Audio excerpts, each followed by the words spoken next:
Bonjour à tous, bonsoir plutôt et bienvenue dans cette première de Gentech sur Watch TV. Bienvenue pour cette première édition d'une nouvelle émission, l'une des 12 émissions sur la grille de lancement de cette nouvelle chaîne de télé, la chaîne de tous les écrans, la première chaîne high-tech et loisirs en France.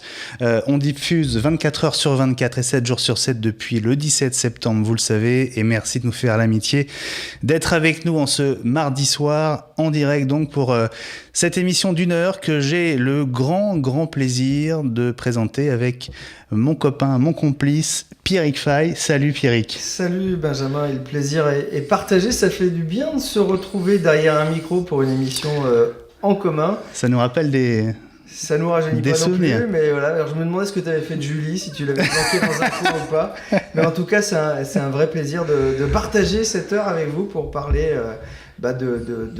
évidemment de nouvelles technologies, comme on le fait maintenant depuis plusieurs années déjà, sur Technologique, et puis maintenant sur cette nouvelle chaîne Watch TV, imaginée, créée de toutes pièces par toi, Benjamin, bravo. Ouais, non, c'est un boulot d'équipe, ça serait pas possible sans toi et sans tous les autres qui font Watch. Alors, tu l'as évoqué, mais ça vaut quand même la peine de le rappeler. On est un vieux couple, tous les deux. Hein ? Ouais. On va dire que le mariage date de 2005. Oh, ça va te coûter cher en divorce, je crois que c'est d'actualité. Alors, on n'en est pas encore là, on va essayer de tenir. L'histoire, elle a commencé en 2005. Je vais faire court, mais juste pour que vous sachiez, et si nos voix vous rappellent quelque chose, c'est parce que pendant 3 ans avec Pierrick, on a donc co-présenté sur Europe 1 ce qui était l'émission de référence sur la high-tech à l'époque. Ça s'appelait Génération Europe 1 Nouvelle Technologie. C'était le mardi soir, comme Gentech. C'est pas tout à fait un hasard. Et d'ailleurs, dans Gentech, c'est l'abréviation de Génération Technologique, qui est un petit peu aussi notre histoire commune à tous les deux. Et donc voilà, l'histoire retrouve ses petits, et finalement la boucle est en train de se boucler. Donc on est très heureux de vous retrouver et d'être ensemble sur Watch TV. Voilà pour l'introduction qu'on ne fera qu'une fois. Vous êtes débarrassés. Merci de passer cette heure avec nous. Vous pouvez évidemment nous envoyer vos messages, vos questions via Twitter avec le hashtag Gentech, G-E-N-T-E-K. On est en direct en ce mardi soir. Il est 22h03 et des poussières. On sera systématiquement en direct, sauf exception, mais c'est aussi l'un des principes et l'un des ADN de Watch TV, c'est d'être en direct au cœur de l'actu pour être toujours à jour et aussi pour vous permettre d'interagir avec nous. Alors, le principe de cette émission, Pierrick, on va le rappeler, c'était une émission évidemment consacrée aux nouvelles technologies, mais aussi une émission de rencontre. Oui, une émission de rencontre avec chaque soir 2 invités, un invité du monde de la high-tech, généralement un patron, un directeur général d'une entreprise, que ce soit des directeurs marketing aussi, tu veux dire, je sais pas. Non, enfin, ça fait sourire mon voisin, on va vous expliquer qui c'est. Voilà.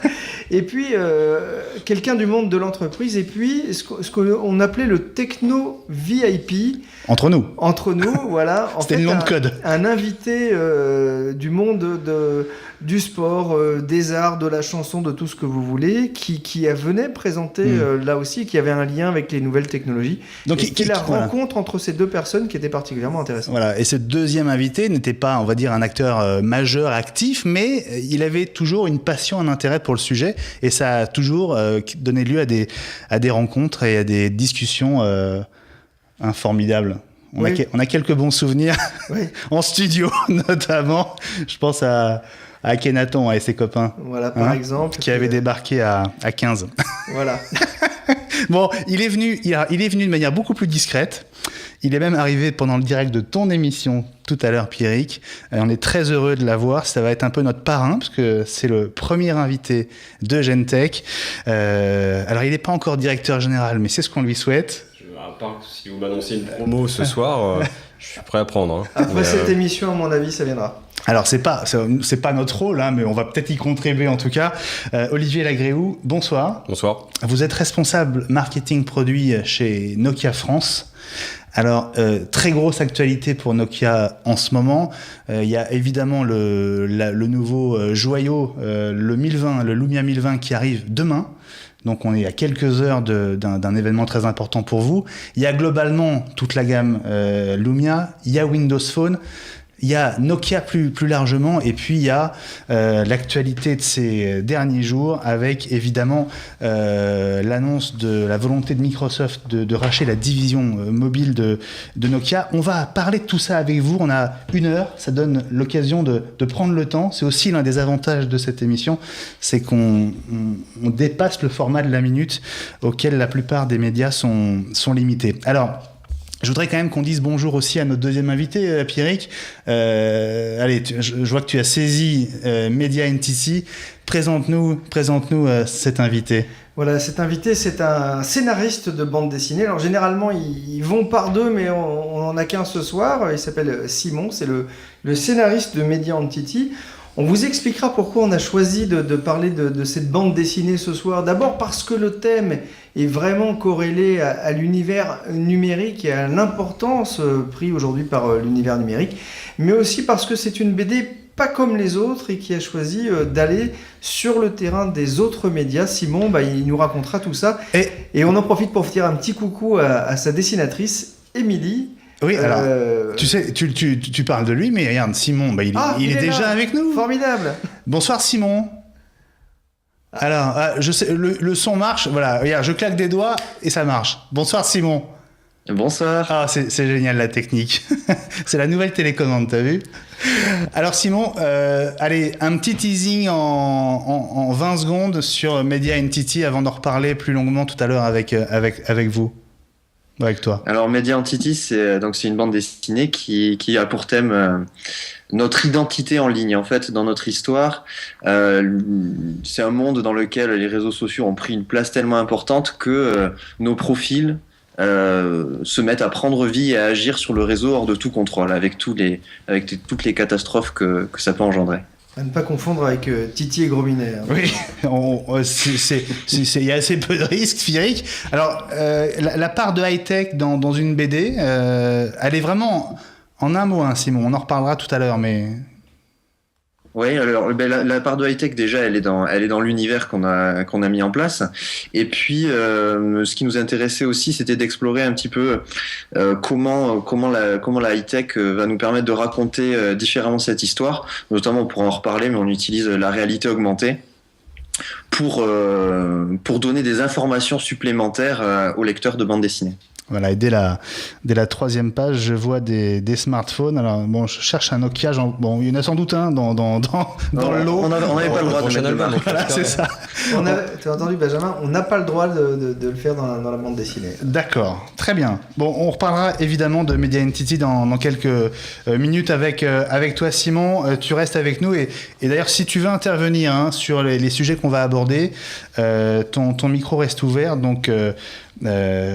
profites-en à bon escient si le cœur t'en dit. On va passer tout de suite à l'actu de la semaine de manière assez simplifiée pour cette première Pierrick, avec un événement qui concerne indirectement Nokia, Olivier. Cet événement, c'est l'annonce du départ de Steve Ballmer. Il signe à l'OM, non? C'est pas le résultat du match? Alors, c'est pas encore annoncé. Okay. Voilà. C'est en deux temps. On parlait du match précédemment. Il faut d'abord qu'il quitte Microsoft et peut-être qu'après, on le retrouvera sur les terrains de foot. C'est vrai que c'est un showman. Les adieux, ils ont été concrétisés il y a quelques heures dans la Seattle Arena devant 12 000 personnes. Alors, oui, il a mis son beau polo jaune, Steve Ballmer. On en revient à Titi. Et très Lumia. Oui, très Lumia, c'est vrai. J'ai vu le même sur Xavier Desor tout à l'heure. C'est vrai. Alors, vous le voyez, grand moment d'émotion. Je sais pas si on a un petit peu de son là parce qu'il y avait quand même une sacrée ambiance dans cette arena. Alors voilà, ça c'est les images pour vous faire envie, pour vous donner une petite idée de l'atmosphère. Beaucoup d'émotions. C'est vrai qu'on n'est pas habitué à ce que Steve verse une larme, et pourtant, je vais vous laisser écouter et regarder la fin de son discours qui a duré 5 à 10 minutes, pas plus, et pour ce discours, il a choisi la chanson qui allait lui servir d'au revoir, et cette chanson, c'est Time of My Life, du film Dirty Dancing. Allez, on écoute Steve Ballmer pour le plaisir. And I wanted to pick a song that was exactly perfect. A song that let me say thank you. A song that looked back retrospectively. And a song that celebrated the future. It's from one of my favorite movies. It's one of my favorite songs. And I think it has all that in it. It's a song that comes at the very end of a movie where one of the actors gets up on stage and talks about kind of how he likes to do things. Well, I want to end with this song. Respectful, a song that talks about what you've meant to me and what you've done for me. You've made this the time of my life. Over to you.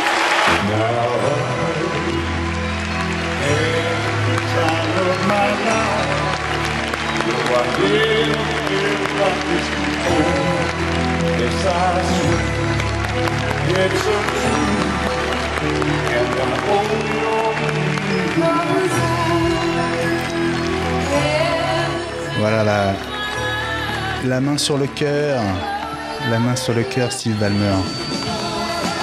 Alors on n'a pas l'habitude de le voir pleurer, en tout cas c'est ce qu'on se dit. En l'occurrence, il avait déjà versé une larme. Est-ce que vous vous souvenez à quel moment ? Quand il a serré la main de Stephen Elop il y a quelques mois peut-être. Il n'y avait pas de caméra peut-être à ce moment-là. Non, à un autre départ. En découvrant la Xbox 360, moi ça m'a fait ça, je sais pas. non plus. Allez, on va regarder, on va l'écouter surtout Steve Ballmer. We've had a chance to contribute to society. We've had a chance to develop and grow as professionals. We've had a chance to work with the best and the brightest in the world. We've had a chance to prosper personally. We've been given an enormous opportunity. And Bill gave us that opportunity.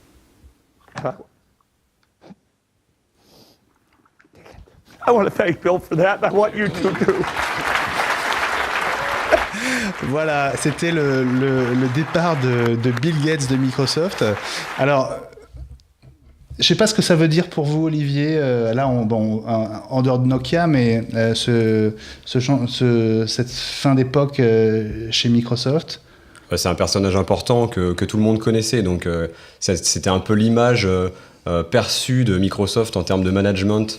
Donc, venant d'une société finlandaise avec un management très, on va dire, peut-être plus familial que ce qui peut se faire chez Microsoft, c'est un personnage emblématique qui part, et c'est aussi la porte ouverte aux remplaçants et peut-être à une nouvelle ère chez Microsoft. Alors, peut-être Stephen Elop, puisqu'il revient chez Microsoft, peut-être à un nouveau type de management, puisqu'il y a peut-être visiblement une volonté de changer un peu le mode de fonctionnement. En tout cas, c'est vraiment, il y a un passage de flambeau. Ouais. Bon, le flambeau, il est donné dans le vide pour l'instant, mais je pense qu'il va se passer quelque chose assez rapidement, là. Est-ce que vous envisagez que ce soit quelqu'un d'autre que Stephen Elop, finalement ? Aujourd'hui, il est promis à la division Device et Service, donc c'est ce qu'il connaît, c'est ce qu'il a su retravailler et réorganiser chez nous. Il est en bonne position, je pense. Et je pense qu'il était en plus très très apprécié chez Microsoft avant son départ. Pour venir chez nous, repartir. C'est vrai qu'il est d'abord... Il aura fait un petit tour. Il a fait l'aller-retour. Il était très apprécié chez Microsoft, donc je pense que les Microsofties sont assez contents de le voir revenir. Moi je pense qu'il peut être en bonne position, et surtout on sait que le relais de croissance de Microsoft dans les prochaines années, il est quand même dans les télécoms, et c'est là-dessus qu'ils sont attendus, et c'est pour ça qu'ils essaient de mettre, ou en tout cas ils sont en train de mettre la main sur Nokia. Alors, ces changements qui ont lieu en même temps, évidemment, ils sont sans doute annonciateurs d'une révolution à la fois pour Microsoft et pour Nokia. On va en venir à vous maintenant, Olivier.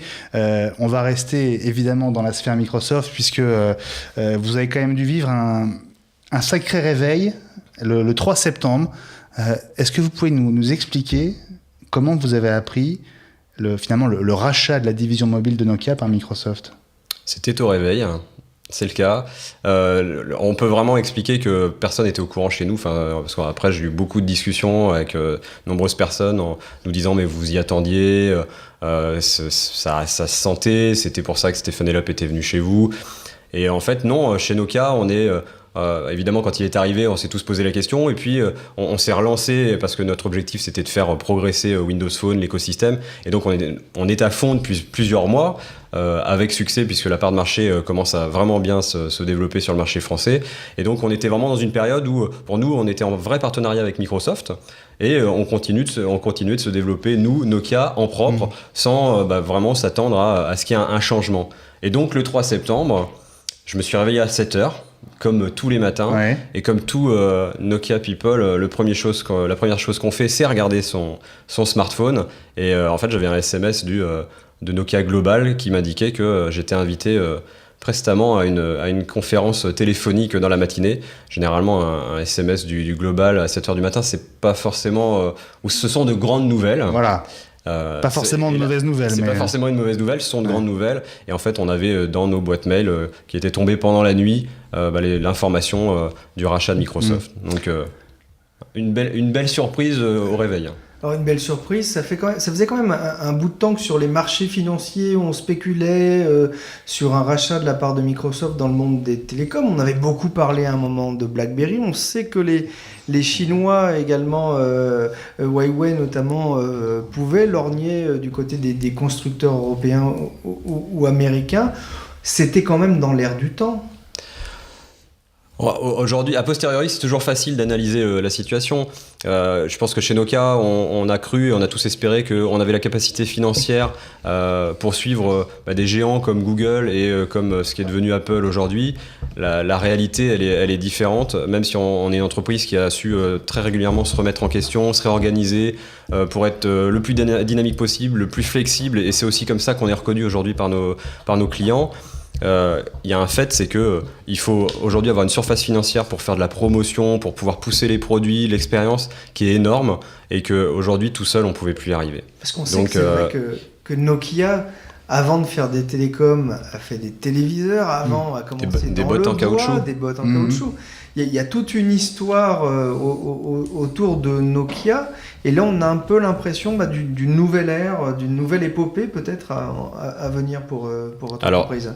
La marque, elle va persister, puisque Microsoft rachète juste la partie terminaux et services. Mais au sein de Microsoft. Au sein de Microsoft, une fois que les autorités auront validé le rachat, que les actionnaires auront validé le rachat. Mais oui, c'est Microsoft rachète la partie terminaux, donc la R&D, les usines, la partie commerciale et marketing dans les différentes filiales, et les services.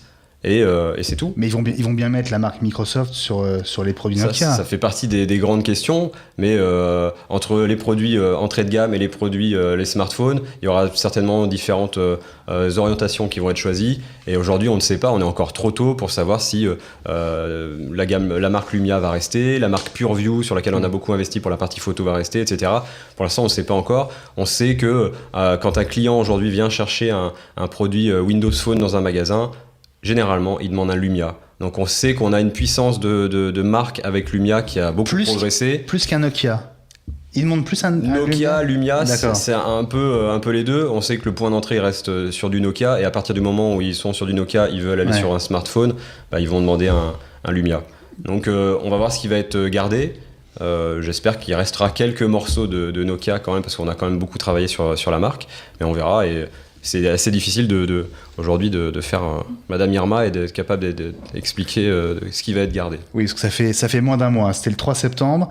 Concrètement, il y a 30 000 personnes, je crois, qui ont changé d'entreprise. Voilà, même si c'est pas encore officialisé définitivement, mais enfin, en tout cas, qui sont réveillés et qui sont passés, on va dire, de la culture Nokia à la culture Microsoft, ce qui est pas forcément qui est différente, facile, voilà. Une des grosses facultés de Nokia, j'ai fait un peu plus d'une dizaine d'années chez Nokia, c'est la capacité à se remettre en question, à se réorganiser. Et ça, c'est quelque chose qu'on a dans l'ADN chez nous. Alors là, c'est une grosse réorganisation, c'est une grosse remise en question, mais des changements d'organisation. On le disait, on a fait de la botte en caoutchouc, on a fait des télés, on a fait des décodeurs au moment du lancement de la TNT. Donc on a su se réorienter à chaque fois. Donc je pense que les salariés Nokia sauront aussi avec l'intégration dans Microsoft apprendre à travailler avec. Et c'est aussi une nouveau formidable nouvelle pour le fabricant de cartes de visite. C'est 30 000 cartes de visite à refaire, ça va faire du boulot. Moi, j'avais une petite question pour Simon. Déjà, quand on vous dit Nokia, Simon, ça évoque quoi pour vous ? Moi, ça m'évoque mon premier téléphone, et ça m'évoque le serpent. Le serpent. Le snake. Le snake. Oui. Ouais. Ça date. Ça date un petit peu. Ouais. Alors, il y a de bons nouveaux téléphones chez Nokia, Simon a essayé. Moi, j'ai quand même une autre question qui est liée à l'actualité. Tout ça arrive, grosso modo, à quelques jours d'intervalle. BlackBerry, c'est fini, hein, on peut le dire, grosso modo. Enfin, en tout cas... Il y a de la R&D, voilà. Il y a des serveurs. Ouais. Est-ce qu'il y a un moment, finalement l'histoire se termine plutôt bien avec cette reprise par Microsoft. Est-ce qu'à un moment, il y a quelques années, vous avez eu peur que Nokia finalement ne rebondisse pas ?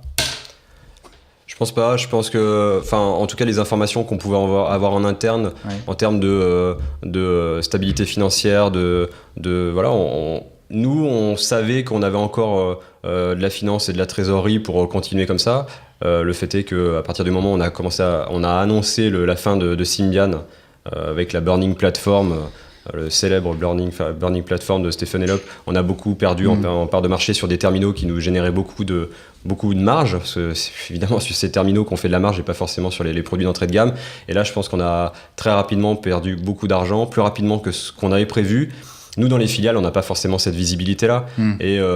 Mais on n'a jamais eu craint parce qu'on a toujours, comme on sait qu'on avait cette capacité à se réorganiser, à se relancer et que le partenariat avec Microsoft a été annoncé à un moment où il fallait qu'il se passe quelque chose. C'était ou Android ou Microsoft. Le choix, il a été fait sur Microsoft parce que les deux ADN des OS et du hardware se correspondaient très très bien. Vous regrettez pas avec le recul de ne pas avoir choisi Android ? On peut pas réécrire l'histoire. On s'est lancé à fond sur Windows Phone, qui doit être le troisième écosystème gagnant, et c'est quand même un peu parti pour être le troisième écosystème puisque BlackBerry est en très très mauvaise posture. On peut pas réécrire l'histoire. Si on s'était lancé sur Android, on aurait été très certainement un des multiples fabricants sous Android. Quand on voit la suprématie de Samsung sur cet écosystème, est-ce qu'on aurait réussi à mieux s'en sortir que sur Windows Phone ? Aujourd'hui, c'est pas certain. Et surtout, je pense que l'avenir est plus heureux aujourd'hui qu'on est racheté par Microsoft que si on était sur du Android only et à combattre Samsung en frontal. Et surtout que vous allez pouvoir bénéficier de la force de frappe de Microsoft aujourd'hui pour là aussi mettre mieux en avant Windows Phone. C'est le point important. Il suffit de regarder aujourd'hui à la télé. Apple lance son iPhone 5C, iPhone 5S. Vous voyez de l'iPhone 5C partout en spot de pub. Il va y avoir certainement des campagnes d'affichage. Aujourd'hui, il faut être présent dans l'esprit des consommateurs. Et pour ça, on a besoin d'une surface financière en termes de marketing la plus importante possible, ou d'être ingénieux. C'est ce qu'on faisait chez Nokia depuis quelques mois. C'est si on a un peu moins de moyens, on essaie de trouver d'autres angles d'attaque, comme on a pu faire cet été avec le comparatif que vous avez peut-être lu dans Voici ou Closer, si vous lisez des magazines intellectuels pendant l'été. Jamais, bien sûr. Jamais. Donc voilà, on essaie d'être un peu plus... on est devenu un vrai challenger, donc on a un angle d'attaque dans nos communications qui se doit d'être un peu plus agressif, sans que ça coûte autant d'argent que ce qu'on pouvait dépenser il y a quelques années, mais où on va faire parler de nous. Et là, intégrant Microsoft, je pense qu'il va falloir garder encore ce ton agressif de challenger, mais forcément poussé par la puissance marketing de Microsoft. Et Microsoft, c'est quand il faut mettre les petits plats dans les grands, balancer, on peut le voir avec la Xbox aujourd'hui, c'est lancer un device, du hardware, ils savent faire quand même. Alors on va évidemment, après cette grosse introduction, mais qui était nécessaire avec tout ce qui s'est passé ces derniers jours, on va évidemment dans la deuxième partie de l'émission en détail vous parler du 1020 qui sort demain, et puis on va revenir sur la gamme des Lumia évidemment, qui est hyper séduisante. Si vous vous demandez quel smartphone 4G acheter maintenant que la 4G est accessible en France, ceux-là sont de sérieux concurrents et candidats pour vous. On va vous expliquer pourquoi avec toutes les images dans quelques instants avec donc Olivier qui reste avec nous. Et on va se retrouver dans quelques secondes pour retrouver Simon qui nous attend à côté de ses BD. À tout de suite.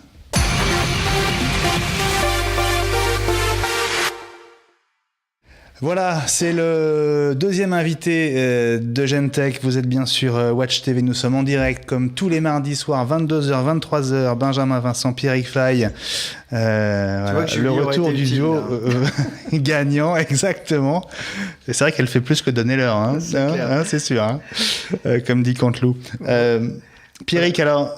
en attendant d'enquêter, moi, sur pourquoi il y a autant de closers et de public dans les toilettes de Watch TV, on va se lancer dans une autre enquête à travers donc, cette BD Media Entity dont Benjamin dont on vous a parlé tout à l'heure. Et on reçoit donc ce soir Simon, scénariste, qui vient donc de publier avec Emily Media Entity chez Delcourt, le tome 1, qui raconte l'histoire d'Eric Magoni, qui est un trader accusé d'avoir fait perdre un peu plus de 5 milliards à la banque SCG. Tiens. Alors moi, Simon, j'ai envie de vous dire, mais où êtes-vous allé chercher tout ça? Mais oui, où est-ce qu'on est allé chercher tout ça? Évidemment, on l'a pas inventé, hein, malheureusement, j'ai envie de dire. En fait, quand il y a eu cette histoire de ce pauvre Jérôme Kerviel, ça a résonné avec le concept qu'on avait déjà, concept d'une identité en ligne qui nous échappe et de données qui à un moment donné vont être incontrôlables et vont avoir des conséquences sur le réel dramatiques et difficiles à mesurer. Voilà, parce que cette affaire financière, cette perte énorme pour une banque, on va dire que ça n'est presque qu'un prétexte, car au fond, le danger, c'est pas tant la finance devenue folle que la façon finalement dont la technologie imprègne la société, la façon dont nous divulguons notre identité sur Internet notamment. Alors, même si dans la bande dessinée, il y a des personnages qui tiennent un discours très paranoïaque sur les réseaux sociaux, nous, on n'a pas vraiment d'avis tranché là-dessus. Par contre, c'est vraiment une question qui nous interroge. Moi, je suis né dans les années 80. J'ai découvert Internet quand j'avais 15 ans.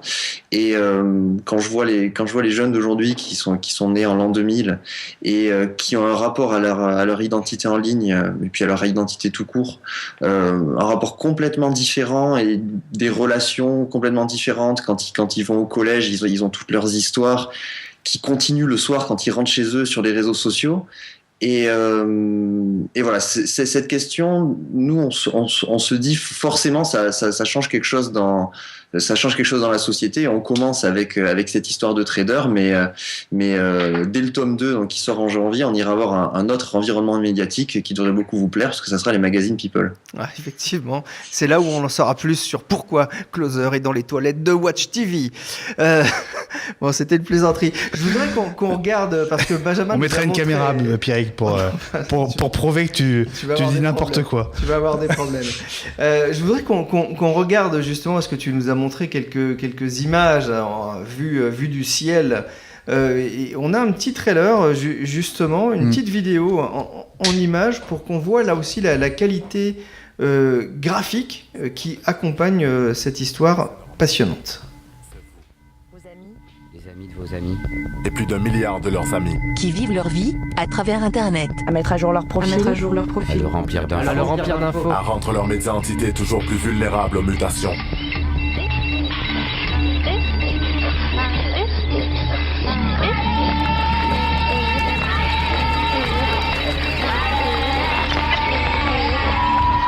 And guess what? Consequences will never be the same. Simon, qu'est-ce qui vous a donné envie d'écrire ce thriller d'anticipation ? Ce qui m'a donné envie, en fait l'idée elle est née en 2007 et À chaque fois, je raconte une histoire différente parce qu'il y a tellement d'éléments dans l'actualité qui peuvent évoquer voilà, cette question d'identité en ligne. Mais je crois que la première fois que j'ai entendu parler de Facebook, c'était Hugh Grant qui s'était fait prendre en photo à une fête avec des étudiantes, et le pauvre, il était complètement saoul, il avait vraiment une sale tête. Et c'était pas une fête dans une voiture, non? Non, c'était pas cette histoire-là, c'était une autre. Ah bon, d'accord. Bon. Et non, pour le coup, c'était vraiment la première fois que j'entendais parler de Facebook, parce que c'était encore quelque chose qui était très, qui était très américano-américain. Et il m'a fait l'effet, en fait, comme si ça ne s'était pas passé, comme si c'était le réseau qui avait spontanément généré cette photo compromettante pour lui. Ouais, parce que c'est pas lui qui allait mettre ça sur son Facebook. C'est vrai que quand on lit votre BD et qu'on voit ensuite les infos sur Prism aux États-Unis, alors je dois juste préciser que ça y est, on est écouté, on a l'impression que la réalité rejoint quand même la fiction. C'est quelque chose qui vous inquiète, que vous vouliez dénoncer, ou c'est un peu le hasard? En fait, à partir du moment où on est parti sur ce concept d'identité en ligne mutante, c'est comme quand on achète une voiture et que du coup on a l'impression que tout le monde a cette voiture. En fait, à partir du moment où on a eu cette idée, dans l'actualité on devenait hyper attentif à tout ce qui pouvait nous évoquer ce thème, et c'est vrai que ça pullule. Après, il y a pas de volonté de dénoncer quoi que ce soit, parce que l'accélération de l'information, les théoriciens le disent très bien, elle est inéluctable, et à la limite elle a rien à voir avec quelque chose qui soit humain, mais comment est-ce que au quotidien on gère cette quantité phénoménale d'informations à laquelle on est soumis? Et qu'est-ce que ça engendre? Là, il y a des nouvelles idéologies, les transhumanistes ou bien les ludistes qui vont au contraire vouloir se couper de toute information. En tout cas, voilà, c'est des questions qu'on a envie d'explorer, mais il n'y a pas de volonté de dénoncer, parce qu'en fait, la réponse à tout ça, on l'a pas. Ouais, éteignez tout, devenez invisible, c'est ce qu'on peut lire à un moment dans le livre. Il y a dans la BD un drôle de personnage, d'ailleurs, mi-magicien, mi-clochard, vraiment étonnant. C'est vraiment une BD que je vous engage à lire, et pas seulement si vous aimez la high-tech, Benjamin. Mais moi j'avais une question sur les outils qu'on peut utiliser de pair avec le livre, enfin avec la BD papier. Sur la deuxième page, il y a ces lunettes. Bon, c'est pas les Google Glass, mais ça pourrait. Reconnaissance faciale, ça fonctionne comment? Et puis après juste avant le début de l'histoire, il y a un QR code, et alors tout en haut il y a une ligne de code avec cette accroche: aux veilleurs du réseau, aux accros, aux dépassés et aux parano. Cette ligne, elle veut dire quoi? Elle est là. C'est que les accros, les paranos, les veilleurs, aujourd'hui, moi j'ai le sentiment qu'on est tous un petit peu obligés de se positionner par rapport à l'information. Et les grands-parents, ils sont complètement dépassés. Ils voient leurs petits-enfants qui jouent avec les devices de maintenant avec une facilité déconcertante. Et voilà, c'était manière de dire cette histoire se veut traiter d'un thème qui nous concerne tous. Alors Delcourt parle d'un projet transmédia. Benjamin parlait du QR code. Là aussi, vous avez utilisé les technologies pour faire vivre finalement la bande dessinée bien au-delà de l'heure nécessaire pour la lire. Ouais, parce qu'en fait, au tout départ, par rapport à notre thématique, très rapidement, on s'est aperçu que c'était assez intéressant et facile d'imaginer comment est-ce qu'on pouvait jouer de ce thème pour le raconter sur différents médias. Au début, dans le développement du projet, en fait, on a été dans une phase de développement avec Orange, qui avait ouvert un département contenu qui s'appelait le Transmedia Lab. Et avec eux, on réfléchissait à comment est-ce qu'on pouvait raconter cette histoire différemment, que ce soit sur Internet ou sur les smartphones ou dans la réalité.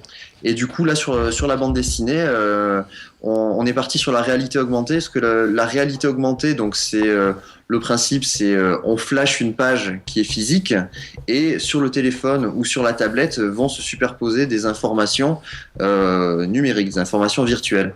Et du coup, ça nous permet d'avoir un bouquin papier qui est immutable parce qu'il est physique, et des contenus en réalité augmentée qui vont pouvoir être mouvants et qui vont pouvoir mettre en scène cette différence qu'il y a entre les informations qu'il y a sur le réseau et la réalité. Merci beaucoup Simon, vous restez avec nous, hein. Vous êtes le bienvenu si vous voulez réagir. D'ailleurs on aimerait bien avoir votre avis sur les nouveaux Lumia à la fin de l'émission, vous qui avez quelques générations de retard on va dire pour les Lumia. Donc vous restez avec nous et on se retrouve nous dans quelques instants avec Olivier Lagréou, le responsable marketing produit de Nokia France dans Gentech.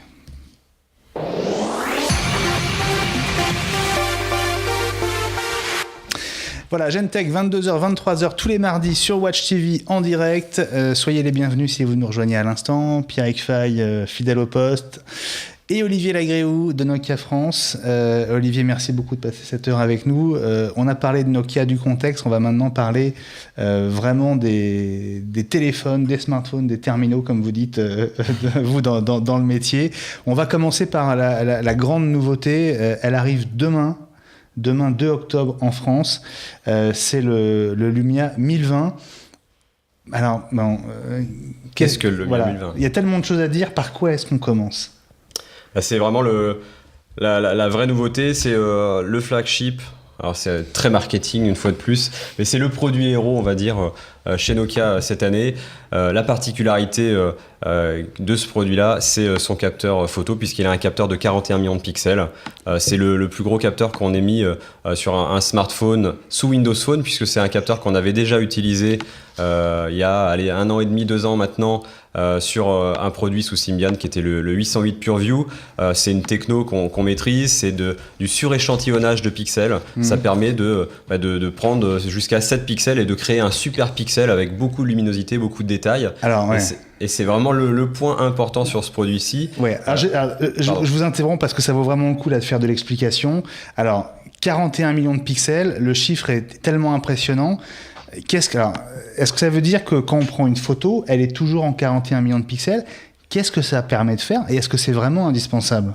On a toujours le choix. On a des images en plus alors, vous nous direz si il y a sans doute un peu de trucage dedans, mais des images de New York, 41 millions de pixels, vous nous direz après. Expliquez-nous d'abord le principe de ce capteur. Des trucages. Ouais, vous allez nous dire. Le zoom est tellement long que ça peut pas être une seule image, c'est pas possible. Alors comment ça fonctionne ? C'est un vrai capteur de 41 millions de pixels. Ce sont des pixels qui font 1,1 micron, donc ils sont assez petits, mais en fait on en met beaucoup justement pour faire du suréchantillonnage. Et c'est ce que j'expliquais, c'est-à-dire que on va générer 2 fichiers lorsqu'on prend une photo, un fichier pour pouvoir partager les photos très simplement, c'est un fichier de 5 millions de pixels. Assez standard. Standard, ouais. 2 mégaoctets qu'on peut partager sur Facebook, Instagram, Twitter, tout ce que vous voulez, tous les réseaux sociaux ou par mail, qui va bénéficier de la technologie PureView. La technologie PureView, c'est quoi ? C'est de l'algorithme de compression. Alors là, on rentre vraiment dans des détails techniques, mais le but, c'est de générer la photo la plus belle possible, la plus lumineuse possible. On a une ouverture de 2.2 sur ce smartphone-là. Et en fait, c'est ce que je disais, voilà, on va aller chercher les petits pixels autour d'un pixel en particulier et on va générer un super pixel avec beaucoup de détails, beaucoup de luminosité. Ça, c'est un des 2 clichés. Et on a un deuxième fichier qui est généré en même temps qui fait, lui, 34 ou 38 millions de pixels. C'est une problématique de ratio, qu'on soit en 4 tiers ou en 16 neuvième. Et là, dans lequel on va retrouver l'ensemble des détails de la photo. Et ce qu'on va pouvoir faire à partir de ce fichier, donc avec la résolution complète, c'est qu'on va pouvoir zoomer à l'intérieur de la photo. C'est un point important, c'est quelque chose qui manque aujourd'hui sur les smartphones. On fait de très belles photos sur les smartphones. On se vaut plus ou moins tous. C'est quand même la belle bagarre pour faire les plus belles photos. Mais sur la partie zoom, il n'y a pas vraiment de gagnant. Et là, nous, on a fait un choix technique de partir sur beaucoup de pixels, de faire une très très belle photo, une grande photo. On peut faire des agrandissements jusqu'à du A4, du A3. On avait des posters il y a 1 an et demi qui faisaient 4 mètres par 3 mètres qui avaient été imprimés pour Barcelone. Et donc avec beaucoup de détails. Et là, on va pouvoir zoomer à l'intérieur de la photo et récupérer un détail qu'on n'avait pas forcément vu lors du cliché. Vous prenez vos enfants en train de faire les fous. Et en fait, c'est un détail sur un de vos enfants. Il a une paire de chaussures bleues, il a une chaussure bleue et l'autre la chaussure rouge. C'est ça la photo sympa. Vous allez zoomer jusqu'à la paire de chaussures et retailler et avoir un cliché de super qualité. On va pouvoir enlever la grosse dame qui se met toujours à côté des enfants quand on prend la photo. C'est énervant. Voilà, bon, ça n'empêche pas d'utiliser Photoshop ou un logiciel comparable, mais au moins on peut zoomer sans perdre d'image. Alors, on le voit quand quand on l'a en main, on voit tout de suite que c'est aussi un appareil photo. On a l'impression... C'est important, c'est un smartphone avec des capacités photo. Voilà. On y tient beaucoup parce que c'est pas un caméra phone sur lequel on va avoir une expérience dégradée de smartphone. Non, on a vraiment le Windows Phone 8 classique, tout l'écosystème, les vignettes dynamiques, etc., etc. On va pouvoir s'en servir tous les jours pour surfer, pour récupérer ses mails. Mais à ça, on a vraiment collé un super capteur et collé des capacités photo et vidéo hors normes. Alors, on va rester sur la photo, on va passer à la vidéo. On a des images, je crois, de ce jeu de lentilles. Alors, optique Carl Zeiss. C'est de l'optique Carl Zeiss. Ça fait des années qu'on travaille avec Carl Zeiss. Carl Zeiss travaille exclusivement à chaque fois avec un acteur du marché. Donc, dans les télécoms, c'est Nokia. Et en fait, Carl Zeiss nous a développé une fois de plus une super optique, puisqu'on a 6 lentilles. Jusqu'à maintenant, on avait 4-5 lentilles. Avec le 925 que j'ai ici aussi, on y reviendra. Mais le Lumia 1020 va encore dans cette histoire-là de 6 lentilles. Et en plus, pour la première fois, on doit avoir les images de ces lentilles. On a une lentille sur le en 925, je pense. Ouais. Qui nous assure d'avoir encore une meilleure qualité. Et ce qui est étonnant, c'est que ce sont des téléphones qui restent très fins. Malgré tous ces capteurs, toute cette technologie. C'est pour ça que je dis que c'est un vrai smartphone avec des capacités caméra et on n'est pas parti d'un appareil photo sur lequel on a intégré des capacités de smartphone. Le but c'est de pouvoir le garder dans sa poche, de pouvoir se balader toute la journée avec et de pouvoir mitrailler des photos tout au long de la journée et à récupérer une superbe qualité. Donc on peut le voir sur la vidéo. On a un système, et ça c'est un point très important aussi, on a lancé ça avec le Lumia 920 il y a 1 an, de stabilisation optique. Tout le module va bouger et en fait va rattraper les micro-mouvements de la main. Quand on prend une photo, à part si vous posez le smartphone sur un trépied, on fait tous des mouvements avec la main, donc il y a des micro-vibrations. Et le problème de ces micro-vibrations, c'est qu'on ne peut pas descendre en vitesse d'obturation. Et en fait, on va générer du flou très rapidement. Nous, on va rattraper un peu les mouvements de la main, on va laisser rentrer plus de lumière avant de générer un flou et on va se retrouver avec une photo de super qualité. Voilà, c'est l'appareil photo des soirées quand on a un peu trop bu, Benjamin. C'est ça. Oui, d'abord on boit avec modération, Pierrick, on ne boit jamais trop. C'est vrai. Et deuxièmement, c'est aussi l'appareil idéal pour shooter les concerts, comme on dit. Et on a aussi des images que vous avez faites d'une fonction qui permet pour la première fois d'utiliser un smartphone à un concert et d'avoir un résultat convenable, on va dire. Très bon. Très bon. Je dirais très bon. Non, en fait, le souci, c'était quoi ? C'était surtout l'audio, en fait. Alors, il y a 2 soucis lors de la capture d'un concert. C'est que quand vous êtes dans la fosse avec plein de monde qui lève les mains, vous avez l'autofocus du smartphone ou du caméscope qui va faire le focus sur les mains, sur la scène, et ça va pas arrêter de se balader de l'un à l'autre. Donc, c'est irregardable. Là, comme on a Nokia Procam, qui est une des fonctions, des applications qui est intégrée dans le Lumia 1020, on va pouvoir débrayer l'autofocus et le mettre sur le mode infini. Donc déjà, on est en mode infini. On va voir simplement la scène et que la scène, puisque c'est ça qui nous intéresse plutôt que les mains des petits collègues qu'on a devant nous. Et en plus, on a des micros qui sont ce qu'on appelle des micros haute amplitude qui permettent de prendre jusqu'à 130 dB en entrant, ce qui fait qu'on n'a jamais de saturation. On récupère des basses, on a la stéréo et en fait c'est quand même la grosse problématique à un concert, c'est que généralement ça sature et c'est inécoutable, donc vous êtes très content, vous avez ramené votre chanson préférée chez vous, vous voulez la faire écouter à vos amis et au bout de 30 secondes vous dites stop. Avec un Lumia 1020, il n'y a plus de saturation. Et grâce à vous, tous les propriétaires de Lumia 1020 vont se faire refouler des prochains concerts avec leur téléphone. Parce que je suis pas sûr qu'on ait le droit de filmer un concert.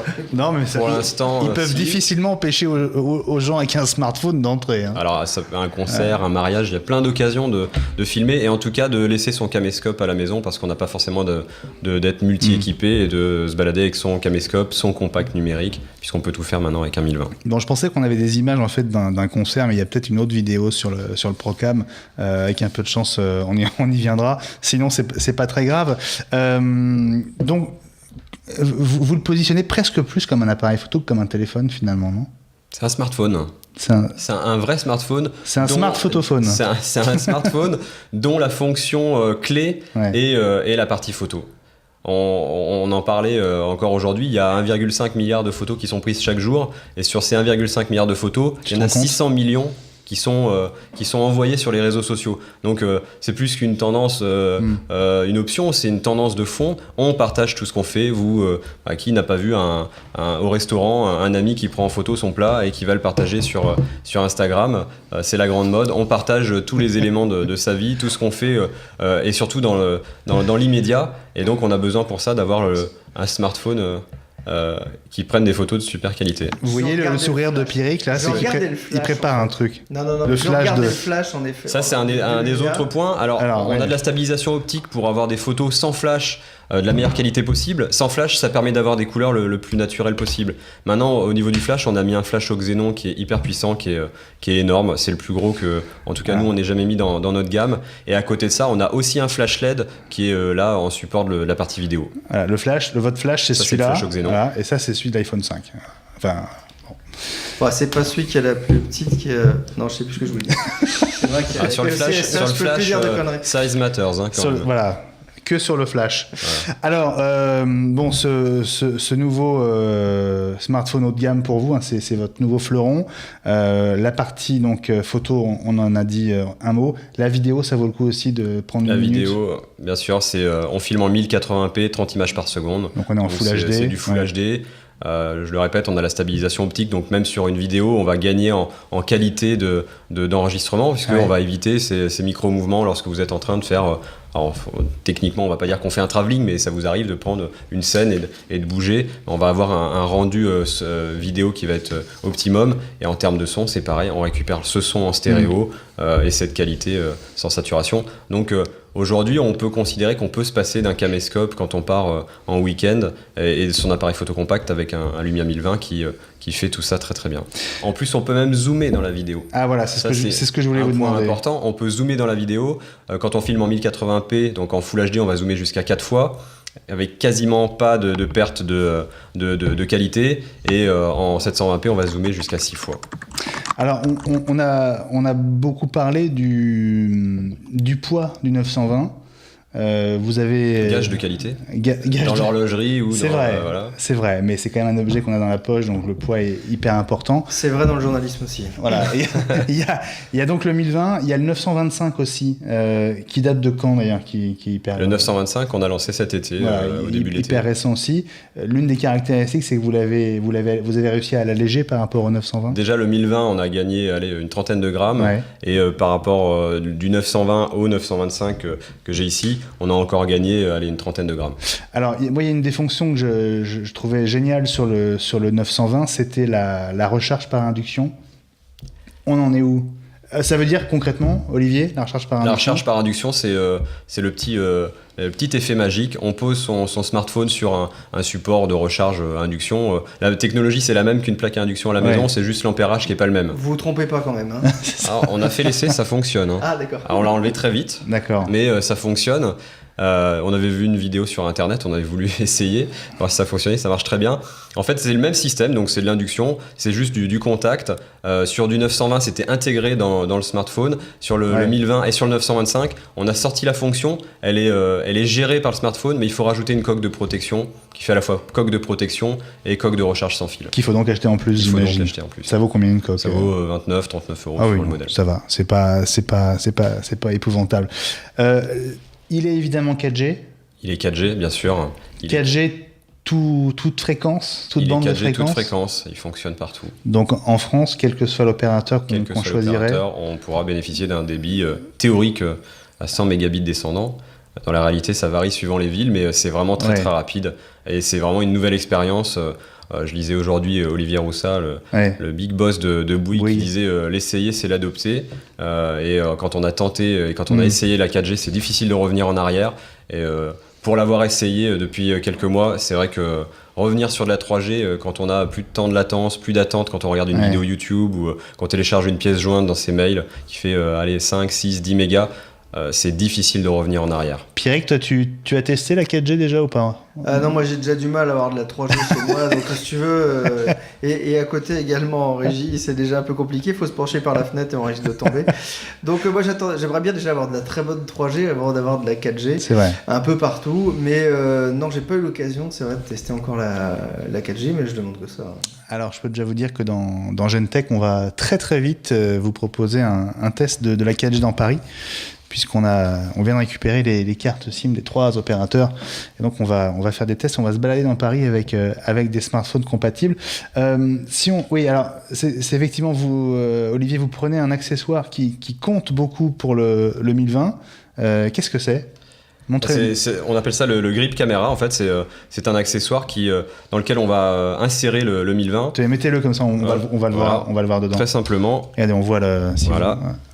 On va l'insérer dedans. En fait, on a une batterie supplémentaire de 1020 mAh. On a pas fait exprès. La batterie interne fait 2000. C'est ça. On a une batterie de 2000 mAh, donc on monte à 3020. On augmente de 50% l'autonomie. On peut recharger le produit, transférer les données. En temps d'usage, ça veut dire quoi? C'est quasi impossible de répondre à une question comme celle-là parce que ça dépend ce que vous faites. Si pour vous vous, prenez par des exemple, photos, pour vous. Aujourd'hui, moi, avec mon smartphone, je fais une journée en utilisation bien intensive. Si je rajoute le grip caméra, on va rajouter 12 heures. D'accord. Mais quand vous mettez le grip caméra, ça veut dire que vous allez passer en mode vraiment photo, puisque on va gagner en stabilité. C'est un vrai grip. On a un pas de vis sur le dessous pour pouvoir le mettre sur un trépied classique, donc le trépied de n'importe quel appareil photo. Voilà, comme n'importe quel appareil photo. Le bouton de rappel, donc avec double course. Voilà, et donc là, évidemment, on va shooter plus de photos. Donc l'autonomie, elle est augmentée, mais dans un usage qui est plus demandeur, qui va plus tirer sur la batterie. Ça existe qu'en coloris blanc ou Non, je suis parti avec le blanc ce matin, mais en fait on a les coloris qui sont accordés avec les couleurs du 1020 qui sont en noir, en blanc et en jaune. Donc pourquoi c'est pas joli blanc? Non, j'ai cru comprendre que la couleur gold était très très très à la mode. Ah ouais? Ouais, c'est marrant ça. C'est très pas qu'en Chine, tu veux dire? Non, pas quand. Pourtant, oui. Chez Nokia, on en avait il y a 10 ans avec un mobile haut de gamme 88 00 en gold, ça marchait assez bien. Ouais, je sens que les portables ils sont allumés, donc forcément ça fait quelques petites interférences avec nos micros. On n'a pas encore parlé des matériaux utilisés. Alors on entend bien que on a des smartphones sur le plateau, c'est comme ça. Alors, les matériaux, on n'y peut rien. Ça fait depuis le lancement de la gamme Lumia, on travaille sur, à l'exception du 925, on travaille sur du polycarbonate. Donc c'est du plastique très résistant, à la fois très résistant mais assez facile à travailler. Le polycarbonate, pour faire simple, c'est le plastique qui est utilisé pour faire les casques de moto. Donc on a quelque chose de très résistant. C'est du plastique qu'on arrive à bien travailler, qui est teinté dans la masse. Donc ça c'est un détail, mais ça veut dire que si vous laissez tomber votre smartphone, même si il prend un coup, ça arrive assez régulièrement, sauf si vous mettez une coque de protection comme beaucoup de monde, mais chez Nokia on n'en met pas, on préfère montrer le design de nos produits.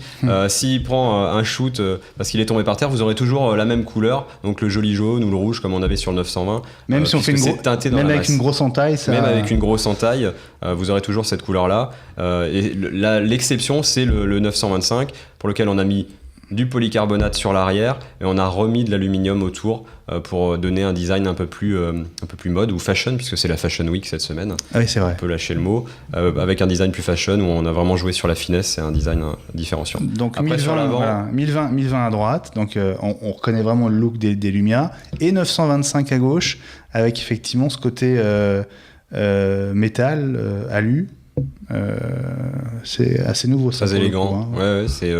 C'était un vrai choix de différenciation, de faire un produit plus fashion, c'est ça, c'est de trouver quelque chose un bon compromis avec des super spécifications, parce qu'on a toujours la stabilisation optique, du PureView, du Carl Zeiss, voilà, toute l'histoire photo qui nous est chère, et dans un design plus fin, plus léger que ce qu'on avait fait jusqu'à maintenant. Simon, vous en pensez quoi, vous, de ces nouveaux téléphones très loin de votre premier téléphone? Il en veut. Ah, le Snake a bien changé, hein. Ah oui, j'aimerais bien avoir un Lumia comme ça. Mais en fait, c'est assez fascinant de voir Olivier parler de ce téléphone. Ça me rappelle une citation de l'écrivain de science-fiction Arthur C. Clarke qui disait « Toute technologie suffisamment avancée est indiscernable de la magie ». Et c'est un petit peu le sentiment que j'ai quand je m'entends parler. Plutôt sympathique. Si vous le dites. Voilà, on a parlé de magique dans À quoi tu joues, maintenant on a le magicien du smartphone avec nous. Allez, il nous reste 2 minutes avant de se dire au revoir. On va quand même dire un mot de la commercialisation du 2020. Donc il arrive demain. Concrètement, on va le trouver partout. On va le trouver très largement. Chez les opérateurs, chez les e-tailers qui ont déjà plus ou moins ouvert les vannes. C'est-à-dire ? On trouve très rapidement des offres sur Internet. Ils sont beaucoup plus réactifs que les opérateurs généralement. Alors des offres, ça veut dire le prix officiel ? Le prix public conseillé est à 699 €. D'accord. Donc vous êtes vraiment dans les prix du marché des hauts de gamme. On est dans le marché du haut de gamme. Maintenant, il faut considérer que on va remplacer un compact et potentiellement un caméscope. Donc le prix devient secondaire. Donc il arrive demain. Il arrive demain.